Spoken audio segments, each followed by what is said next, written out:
guys, ngayon ay bagyo dito sa amin. Ganito ang sitwasyon namin. Nandito kami ngayon sa evacuation center.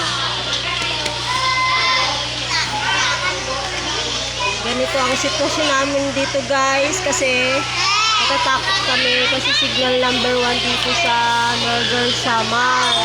Kaya nagsilikas na kami guys. Ganito ang sitwasyon namin dito.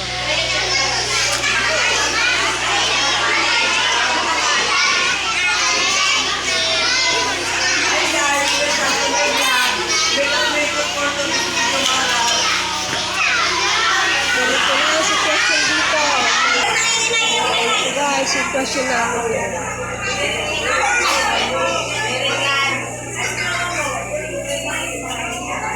Ayun guys, malo na malakas lang hangin.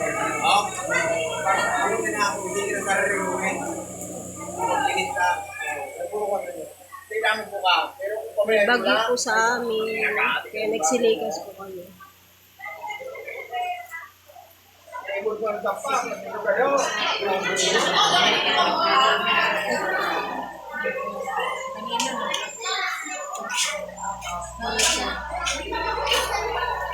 Ganito po sa amin dito.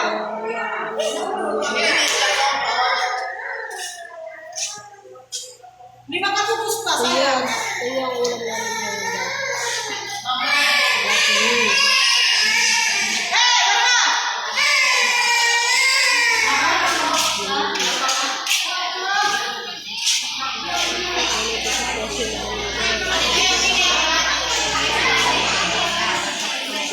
Ang hirap dito sa probinsya pag may bagyo, ganito kami.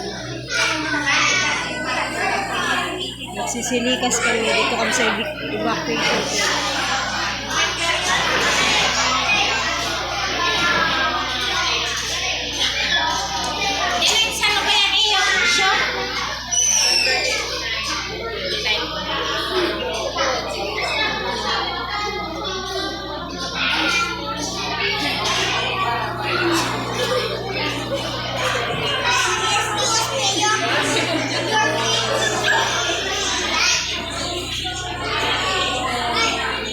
Dito yung pwesto namin guys.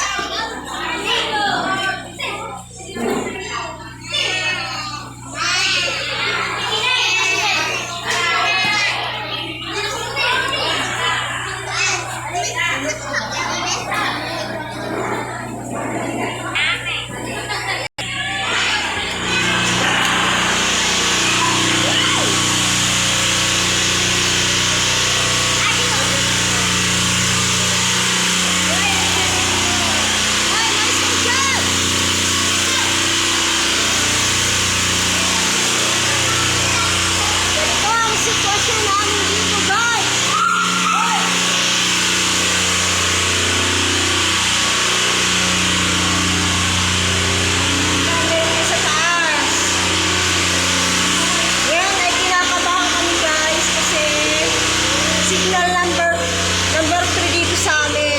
Ayun, lakas na ng ulan.